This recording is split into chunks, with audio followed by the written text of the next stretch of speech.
Welcome to day 2 of day 60. എങ്കിലേ വ്ളോഗിൽ തന്നെ എനർജി കൊണ്ടുവരാൻ പറ്റില്ല, പക്ഷെ റിയൽ ലൈഫിൽ എനിക്ക് നല്ല എനർജി ഉണ്ട് എന്നാണ് പറഞ്ഞു വന്നത്. ഹായ് ഗൈസ്, നെഷയാണ്. ഇന്ന് രാവിലെ തൊട്ട് ഉച്ചവരെ തീരപ്പര നടന്ന് അത് കഴിഞ്ഞിട്ട് ഒരു കുഞ്ഞ് വീഡിയോ എടുക്കാനും അതേപോലെ തന്നെ ഒരു വീഡിയോ പ്രസന്റേഷന്റെ ഷൂട്ടും ഉണ്ടായിരുന്നു. പിന്നെ ഞാൻ പോവാൻ വേണ്ടിയിട്ട് റെഡിയായി. എനിക്ക് ഈ ക്ലിപ്പ് ഊരിയതിന് ശേഷം കാണുമ്പോൾ എനിക്കിത് അക്സെപ്റ്റ് ചെയ്യാൻ പറ്റില്ല.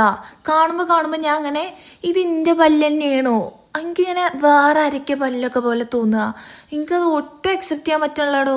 അങ്ങനെ ഞാൻ വീട്ടിൽ നിന്ന് ഇറങ്ങി. ഫസ്റ്റ് ജീനിയസ് പാർക്ക് ഇന്റർനാഷണലിൻ്റെ ഒരു വീഡിയോ എടുത്ത് അത് കഴിഞ്ഞിട്ട് നെസ്റ്റോൻ്റെ ഒരു ഓഫർ വീഡിയോ കൂടി എടുക്കാണ്ടായിരുന്നു. പിന്നെ എനിക്ക് വേണ്ട കുറച്ച് സാധനം വാങ്ങിച്ച് ഞാൻ നെസ്റ്റോന്ന് ഇറങ്ങി. ഐ വാസ് ലൈക്ക് എത്ര പെട്ടെന്നാ ടൈമൊക്കെ പോയേ. ഞാൻ വീട്ടിൽ വന്ന് ഗേറ്റ് തുറന്നപ്പോഴേ കാണുന്ന ഈ മഹാനെയാണ്. ഉണ്ടെങ്കിൽ ഊപ്പർ ഇല്ലെങ്കിൽ ഞങ്ങൾ ഒരിക്കലും ഒരുമിച്ച് ചേരില്ല. അപ്പം പിന്നെ ഓൻ പുറത്തായിട്ട് ഞാൻ ഉള്ളിൽ കയറി കൊണ്ടുവന്ന സാധനങ്ങളൊക്കെ കിച്ചണിൽ വെച്ചിട്ട് ഫ്രഷ് ആവാൻ വേണ്ടിയിട്ട് പോയി. ഫ്രഷ് ആവാൻ പോയപ്പോഴാണ് ഈ താത്ത ഈ സാധനം കൊണ്ടുവന്നെ. അപ്പം അങ്ങനെ കഴിക്കണോ വേണ്ടി വിചാരിച്ച് പിന്നെ ഞാൻ കഴിച്ച് അത് കഴിഞ്ഞിട്ട് ഫ്രഷ് ആവാൻ പോയി.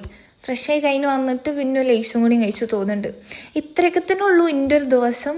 ഫൈനലി ഞാൻ ഡേ 2 കംപ്ലീറ്റ് ചെയ്ത്.